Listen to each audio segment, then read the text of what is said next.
What's up, fight fans? This is Square Circle Productions. I'm about to do a rant today, and this rant ain't gonna have nothing to do with boxing per se. This is more about the Super Bowl because we're on the eve of the Super Bowl. So it's a couple of things that came across my mind this week, and I just want to put it out there. Super Bowl outcome, racial implications. Okay. Now, first off, I want to start off by saying congratulations to Anderson Silva on his win last night over Nick Diaz at UFC 183. He got a unanimous 3-round decision. So welcome back, Anderson, man, and I hope you get your title back, man, and prove all the haters and the doubters wrong. Okay, but let me get up on this rant, man. I started, kind of really looking at this whole Super Bowl thing, man, and, at work, and, we have our little debates about who's going to win and this and that, man. And I noticed that, like, I started seeing, like, a pattern that a lot of the black people are going for the Seahawks, you know what I'm saying? And, I just started thinking, man, and it kind of hit me. I was like, man, you know what? Actually, man, this seemed like this kind of represents the Seahawks kind of represent the black people, and the Patriots kind of represent America, man. And it's like, this is like going to be a big deal, because if the Seahawks win this one, it's like we beat America, man. Because I started looking at all the violence over the last 2 years or so that's been perpetrated at black males, from the at the hands of the police, and I started saying, man, wow. So but here's basically what I want to say is, the Seahawks kind of represent the black people, especially the hood, and when you really look at it, man, Richard Sherman being from Compton and Marshawn Lynch being from Oakland, man, you can't get too much hood in that, you know what I'm saying? So, there is like a little bit of influence there going, and then Brady being like the all-American, type pretty boy, can't do wrong, this and that, and then the Patriots kind of got that image of the, America, basically. So I started looking at it a little bit, and, really, man, once we get through all that, there is some similarities and stuff, but, man, how will this matter? Like, let's say they do represent the two sides. At the end of the day, man, it's just a football game, dog. Really. What have you accomplished? You win a game, there's the little, oh, I told you so, blah, blah, blah, blah, blah. But then, it still goes back to whatever it was. Let's face it, man. You still black. You still gonna catch hell. We can get it at any time. You know what I'm saying? Like me, Marshawn Lynch, Richard Sherman, whoever. We can get pulled over, man, in a traffic stop, man. And it's sad, too, man, because at the end of the day, man, it's 2015, man, and the reality of it is as a black man, you ain't that much more safer now in 2015 than you were in the 50s and 60s, whenever they was lynching black people and stuff. Every weekend you go out or whatever, you got the potential to lose your life, man. And it's sad because a routine traffic stop could result in you losing your life, man.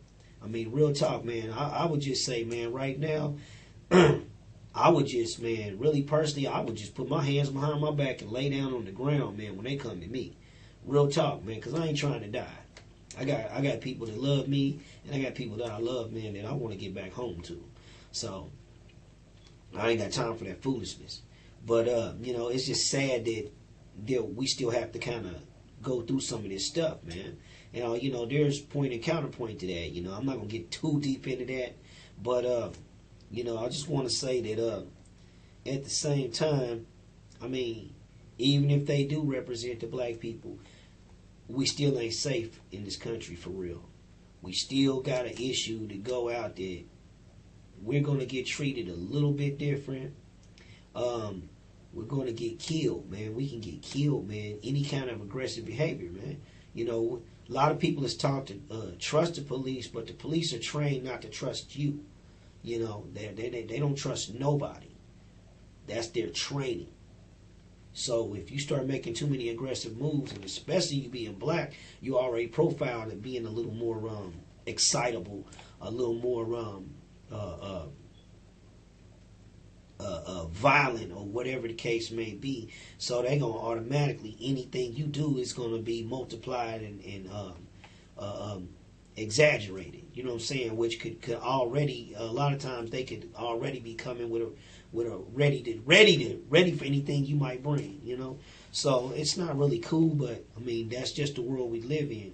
But at the same time, man, I mean, we really don't win nothing but a game.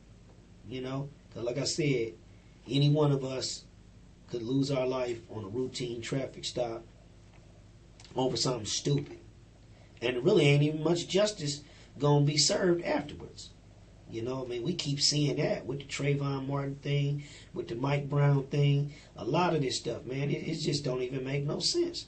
But also, you can't bring none of them people back, man. I mean, at the end of the day, if you ask, you know, Trayvon Martin's parents or Mike Brown's family, if you ask them, hey, do you feel vindicated by the Seattle Seahawks beating the Patriots? Man, they'll laugh. Man, what the hell? They probably slap shit out of you, man. Like, are you serious, man? I lost my child, you know? I mean, so, at the end of the day, man, you know, I mean, we say a lot of stuff, we think a lot of things and stuff, and it's crazy. At the end of the day, man, my challenge to black people is, man, let's stop chasing and pursuing meaningless moral victories, and let's really organize and get together, man, and come up with some positive strategies, man, for lasting impacts and lasting success, so we can curb a lot of this violence that's perpetrated towards the black community. You know what I'm saying? At the hands of the establishment. You know. Excuse me. But a lot of times too, man, people want to try and pull this little Jedi mind trick too. They keep always putting all this black on black crime statistics out here. But at the end of the day, yeah, it is bad. Okay?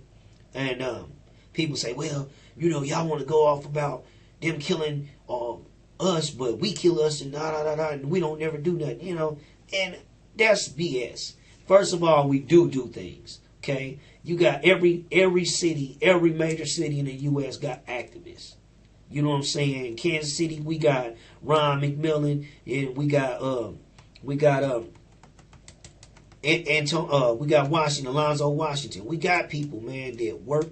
And Alvin Brooks. We got a lot of people that work tirelessly in our community to try to curb the violence. That don't mean that it stops, but they're vocal. They get on the news. They go out here. They rally. They meet with the families. They do what they can do, you know. I mean, but it takes more than just those people, man. It starts at a family level. It starts, man, I mean, really, real talk, we're going to have to get to a holistic level. First and foremost, we need a spiritual and a holistic type of approach to this thing first. We need to cleanse ourselves, our bodies, our minds. I mean, a lot of stuff that we eat, a lot of stuff that we do, and things that we put in ourselves create a chemical imbalance that already has us a little irritable and not thinking in the right mind, man. So we are already predispositioned a lot of times for foolishness. You know what I'm saying, man? And then the drug use and other things that we do, you know, just enhance it. You know what I'm saying? So, realistically, we're going to have to really view this from a whole different light and try to come up with something that's more positive, man. You know what I'm saying? Because we'll always be chasing dreams, man. We'll always be trying to feel vindicated because this particular team beat that particular team, man. But at the end of the day, it don't make no difference on my everyday life, your everyday life, man. At the end of the day, man, a routine traffic stop can go wrong, and we'll be dead, and we'll be the next person that's all on the Twitter and Facebook, and then everybody be pissed off when the people that killed us, you know, get off with a slap on the wrist or whatever, man. And even still, if they was to get punished to the max, it still don't matter, man, because we're dead. We're not coming back, man. And our memory is you know, it's going to be somebody that's going to miss us. So, but at the end of the day, man, the Jedi mind trick is this. Look, 90% of all murders of all races of people are perpetrated by those people, the races of those people. Okay? Realistically, it's not like 90% of black murders and stuff is perpetrated by white people or any other race. It's not like it's 90% of Hispanic murders are being perpetrated by blacks. It's Hispanic on Hispanic. It's white on white. It's black on black, because we still tend to live in a community that represents our ethnicity in most cases. So then a lot of this violence that we're going to perpetrate on is going to be on somebody that looks like us. Okay? Simple as that. And that's the Jedi mind trick they try to pull on us, trying to make it seem like, oh, y'all only do this y'all the only ones to do this. Man, everybody does that. I mean, it's unfortunate when we do all this stupid stuff, because that stuff we can prevent. But at the end of the day, we got a high black on black crime rate, black on black murder rate, but then at the same time, we still getting gunned down in the streets by the police too. I mean, dang. Now, my word of advice is this, man. Bruh, man, stop being so arrogant, man. Stop having such a chip on your shoulder, man. Pull your pants up, man. And stop posting all these dumbass world star hip-hop fight videos, man. Because at the end of the day, when you saw these dumb twerk videos and all this stuff, you show us at a level that we're less than. We're not on our best. That's less than who we really are, man. So it also dehumanizes us. So at the end of the day, when we going to cry foul about somebody killing one of our people and stuff, all they got to do is show us with our pants hanging all down, starting stuff with people, beating up on old people and all that type of stuff. But it's all kind of videos of us doing this stupid stuff. So, man, you cannot get mad. I mean, you can get mad, but, man, come on. We gotta hold ourselves. We gotta hold our own feet to the fire and hold ourselves to a higher standard. I mean, you know what I'm saying? It's to the point, man, in my job, man, they had people, giving us a lecture about sagging pants and stuff at the job. You know what I'm saying? And it's like, man, at the end of the day, they just talking about, well, it's a safety hazard. Really, it's not a safety hazard unless you work on a production line. You know what I'm saying? But at the end of the day, man, it's not professional. And that's what they should just say. Hey, it's not professional. But at the end of the day, why do we need to be told that sagging is not professional? You should already know, man. If you want to do that crap in the hood, do that crap in the hood. I'm not an advocate of that, but at the end of the day, man, they ain't been pulling their pants up for 20 years. And it's not going to happen overnight. Even though they done switched to the skinny jeans, they still sag with the skinny jeans. So, they're not going to stop sagging. But at the end of the day, man, you should have enough sense to know at work, man, I pull my pants up. At church, or, at wherever you are, a funeral or a wedding or something like that, man, pull your pants up. You want to post up and go to the club or something like that, and that's your thing, then, I guess. You know what I'm saying? But, man, there's certain places that you got to realize what's appropriate behavior and appropriate attire.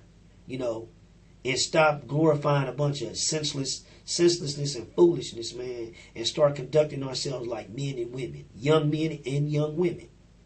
So then we appear more human in people's eyes. So when they do gun us down innocently like that, man, it touches all people, man. Like, dang, that ain't right. But at the end of the day, a lot of people have a lot of quiet resentment towards us. Black guys with that attitude, he probably deserve what he got, blah, blah, blah, But we don't make it no better, man, when we sit here and carry ourselves that way. You start showing people you different, man. Show people you can be better than that, man. And then a lot of this foolishness might actually end, or like I said, when it does happen, man, we got more support. And together, man, we can come up with something, man, and get rid of all this stupid stuff, man. But that's my rant for this week, man. Peace out. One love.